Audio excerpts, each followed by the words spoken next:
this is definitely going to be like one of, I don't know, like the toughest videos I ever made, because I feel like this stigma around this issue, it kind of needs to be broken. And given that May is mental health month, I decided, why not share my story and try break the stigma. So yeah, just want to put maybe a trigger warning in case anybody like finds this like sort of sensitive, like this topic's very sensitive, then feel free to not watch. That is absolutely completely not. I don't really know like where to like start. So right now I'm currently 22, and I feel like I started struggling with my mental health when I was about 14-ish, but it didn't really start to kick in until I was like 15. So when I was 14, a lot of stuff, like home stuff that I don't think I'll get into, started to happen, and then I didn't really kind of process it. And then a year later, nearly like a year and a month later, my grandpa passed away due to cancer, and it was exactly a week before I was supposed to sit my junior cert, or else if you're from the UK or whatever, it's the GCSEs. So I feel like that, because like I said, like the year before I hadn't processed anything that was changing in my life, that kind of really kicked everything off. I was severely like angry all the time, did try to take my own life, and thankfully it was not successful. And I had a really like difficult sort of time when I was in like fourth year in school, because this kind of all kind of happened during summer. So when I was back in school, I really went. I physically could not go. I was lucky to do one full day of school, never mind like a full week. Like I think like the last 3 years of me going to school, I physically could not do like a full week of school. It was just too much. I just mentally could not do it. I was extremely like struggling, to the point that I ended up going to the doctors and I was put on meds.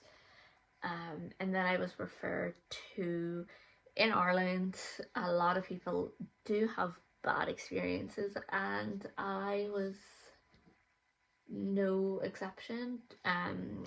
It's called CAMHS, and they're a professional, supposed to be a professional counselling service for people under the age of 18, so children. So I first attended them maybe, I believe, because like this time of my life, I feel like everything kind of just mashed together. I was like 15, nearly 16 at this point, and I was really struggling like to even say what was going on in my head. But told them how I felt, told them that, I just physically do not want to be here. Like, I was just struggling, like, in every single way. And not gonna lie, they were not helpful at all. I feel like every single appointment when I failed, I came out bawling my eyes out, because they just literally made me feel like I was like the smallest person on the planet, and my feelings were pretty much just discarded. And during this time, like that, wasn't going to school really that much. Like at the school, like counselor come out to my house being like, is there anything we can do to make you come into school? And I was like, no. I physically, like, the thoughts of going into school made me physically want to vomit. And like the thing is that I don't know, I liked school, like I liked going, but I feel like just my mental health and being in my own head just stopped me from going. Um, and when I was attending camps, they like so my school and camps were kind of working together to kind of come up with a plan to try and like best support me.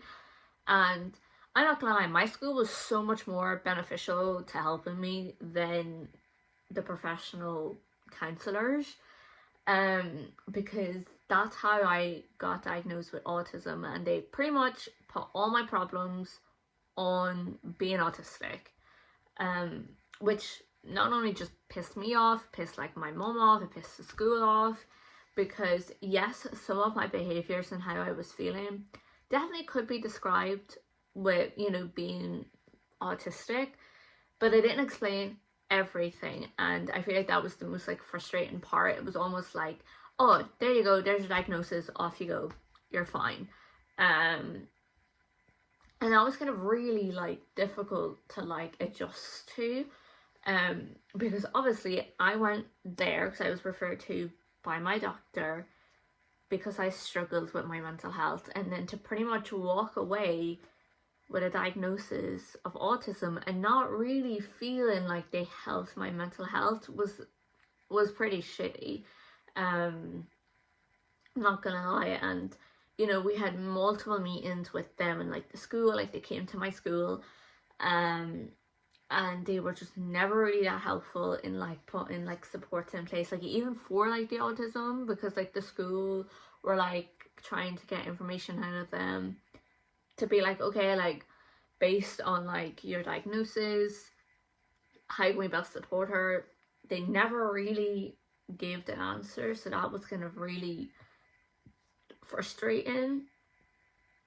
And like they like had said so much to me, like they pretty much talked to me like as if like I was a child. And they also, my principal at the time, because obviously I'm out of school now, I ended up having a really big issue with them because they had told me, which is false, that and like this was kind of like near enough, if not like the last encounter I had with these people, um that my principal had called them prior to my appointment and told them that I had tried to take my own life, which was bullshit because that never happened.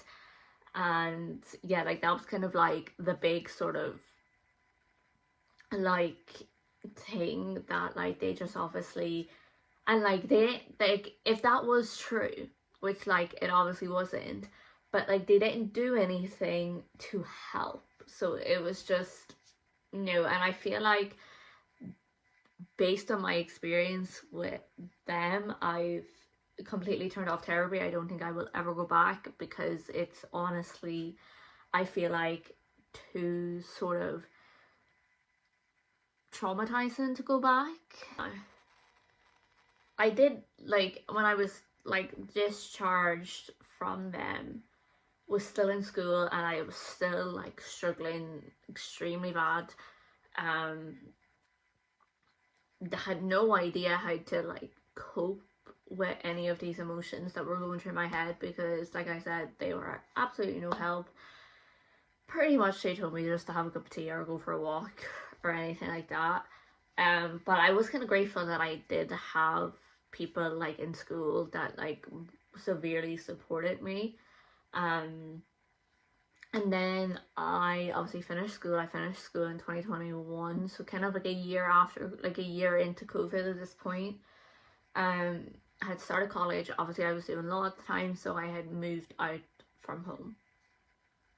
And not gonna lie, being in Letterkenny, which was where I was living at the time, for college, really kind of helped my mental health. And I don't know like if this will make sense, but I feel like it really helped because like I had to get out of my comfort zone. Like it really, I feel like benefit me.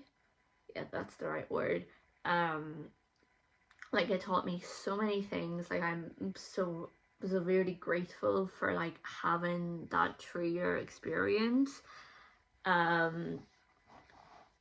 then after my first year of college, and I don't know if I ever said this publicly on here before, but I did end up failing my course.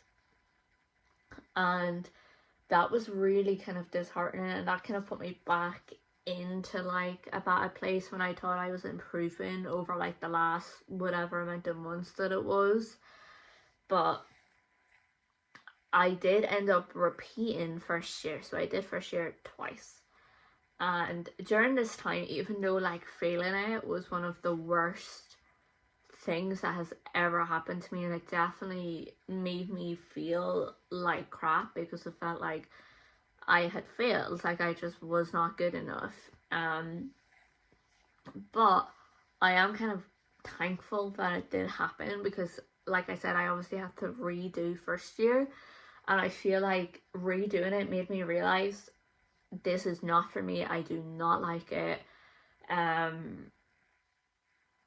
Like it kind of just like opened my eyes a little bit that like, okay, like this is just not for me. So I wanted to change my course to childcare, which obviously that's what I ended up doing, but not in Letterkenny. Which I have passed everything, so I'm now qualified, but I'll get into it. So I had like approached someone in the college in Letterkenny about changing my course. How do I go about it? And they had said that I could do like an indirect transfer from like the law course over to the childcare course, and they give me an application form, filled it all out, get it back into reception. They had told me, because I was, so in my very first year of being there, I was getting a grant because obviously I could not afford to go to college, and because college is like $3,000 a year, plus like if you obviously have to move out, plus rent on top of that. So I was getting a grant called Susie at Ireland, which would pay for like your like, and everybody's different that like applies for Susie. Like some people who do apply don't get any Susie, where when I was receiving Susie, I got my whole tuition fee and I got the maximum maintenance every month, and I think it was like 650-ish euro at the time, and that would obviously pay my rent. Now some people might get their full tuition fee paid for and no maintenance money, or else they'd get say half their tuition fee paid for and a little bit of maintenance. It really all just depended on your particular, like your personal financial situation. But in second year when I had to repeat, Susie doesn't pay, so I had to take out a loan of €3,000 because I didn't have it. Nobody in my family had that type of money to like pay, and I also had to take out a little bit extra on top of the 3,000 to pay my rent every month because I did not have that type of money. And because I was changing my course, well, I was thinking that I was going to be able to change my course because I loved living up there. I had to take out another loan to pay the fees because apparently when you change your course for the first year, Susie doesn't pay for it. That was what I was told.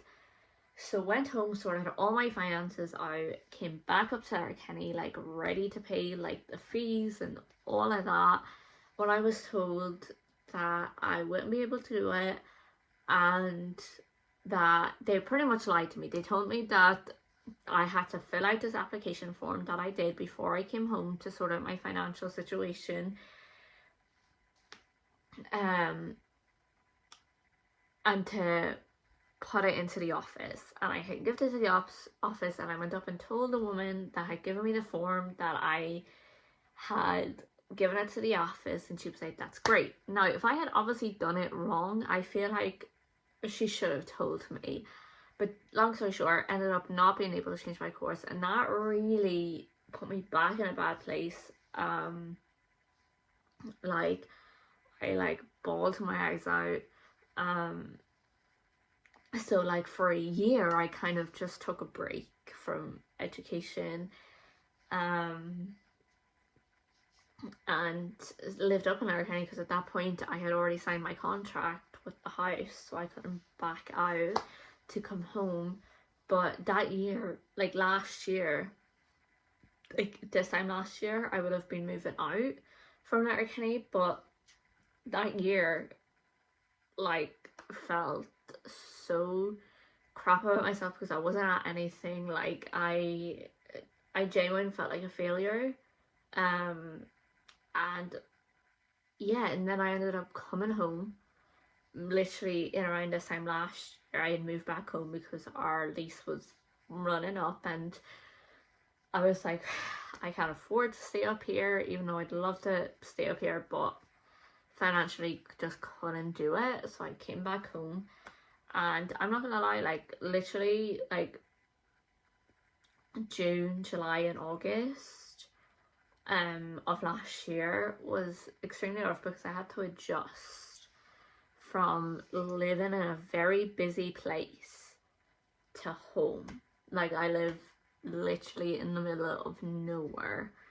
Like, it felt like, because I don't drive, which I feel like probably motivates me to get my license, but things are so expensive.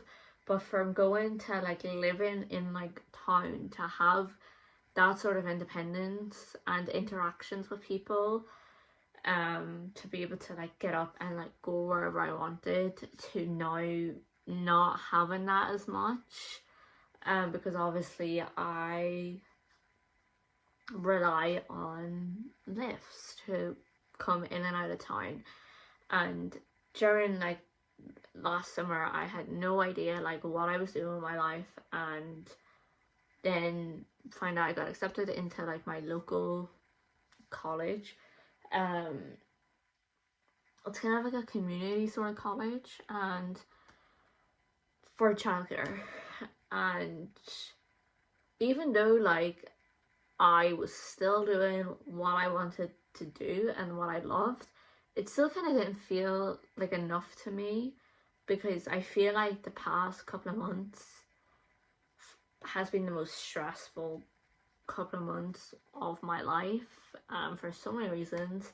You know, trying to do college work when you're not used to it anymore, and then on top of that, unfortunately, my other granddad has Alzheimer's and is doing very poorly, so having to struggle with all of that after just getting back on my feet was extremely rough. But I'm slowly learning how to deal with it. I'm slowly finding things that, if I am kind of in that sort of mindset, I know how to pull myself out of it by like distracting myself.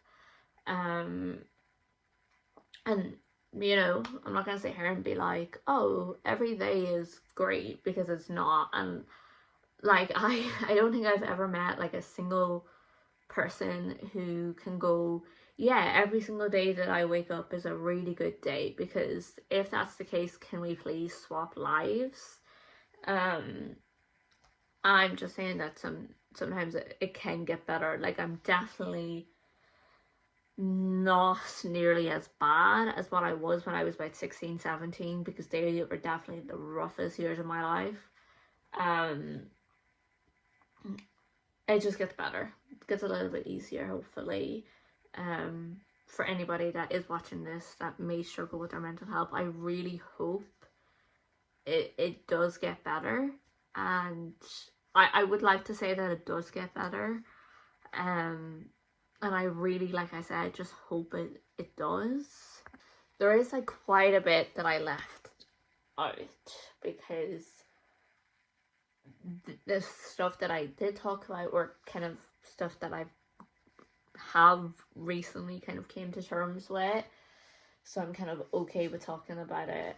There is obviously other stuff that I do have to like work through to kind of come to terms with it, but I definitely feel like the stigma in mental health needs to kind of like go. I definitely feel like mental health, like talking about it, has gotten so much better, I feel like, over the last couple of years, but unfortunately there is still like the stigma And I used to have like that stigma that like, oh, you shouldn't talk about it, just push it way down and not talk about it. But I feel like, for me anyway, if I don't talk about something that is like annoying me like at the minute, or like putting a downer on me, I will like let it simmer. And I feel like it will just explode. So I feel like, yes, in the terms of mental health and speaking about it, it's definitely gotten better, but I do feel like it can approve, sorry, so much more.